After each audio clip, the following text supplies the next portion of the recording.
కోఎఫిషియంట్ల పరంగా నాకు కొంత కుటుంబం ఇస్తే చంద్రబాబు నాయుడు గారు మొదట మహిళా అభ్యర్థిగా అవకాశం కల్పించి దర్శి నియోజకవర్గం ఇంత పెద్ద కుటుంబాన్ని ఇచ్చారు.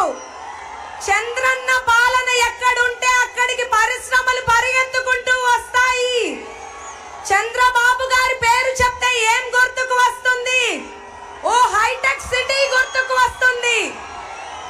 హైదరాబాద్ ప్రగతిని పరుగులు పెట్టడం గుర్తొస్తుంది.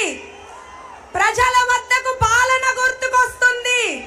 లక్షల మందికి ఇచ్చిన ఉద్యోగ అవకాశాలు గతం గుర్తుకు వస్తుంది. బీసీలకు అండగా ఉన్న ఆదరణ పథకం గుర్తుకు వస్తుంది. పేదల ఆకలి తీర్చిన అన్నా క్యాంటీన్ గుర్తుకు వస్తుంది. డ్వాక్రా సంఘాలను ఏపీలో నంబర్ 1 గా ఉంచిన చరిత్ర గుర్తొస్తుంది.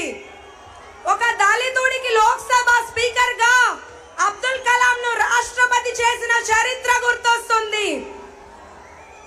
ప్రతిపక్షంలో ఉన్న అధికారంలో ఉన్న ప్రజా నాయకులతో బాస్ అంటే చంద్రబాబు నాయుడు గారు.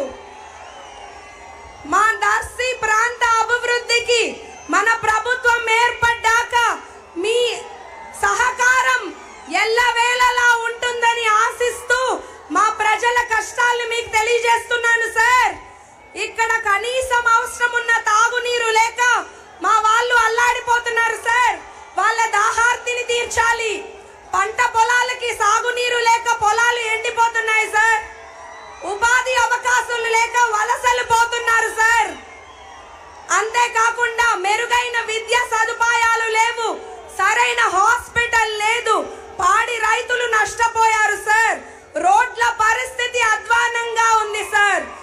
మీరు మీ పెద్ద మనస్సుతో మా ప్రజల కష్టాలు తీర్చి దర్శి నియోజకవర్గ అభివృద్ధికి మీరు సహకరించి ఎల్లవేళలా దర్శిని ప్రకాశం జిల్లాలో మార్గదర్శిగా చేస్తారని మీ అమ్మాయిగా వేడుకుంటున్నాను సార్. ఇక్కడికి వచ్చిన అందరికీ పేరు పేరున ధన్యవాదాలు. అందరికీ నమస్కారాలు. ఈ రోజు దర్శి నియోజకవర్గానికి చేసినప్పుడు మన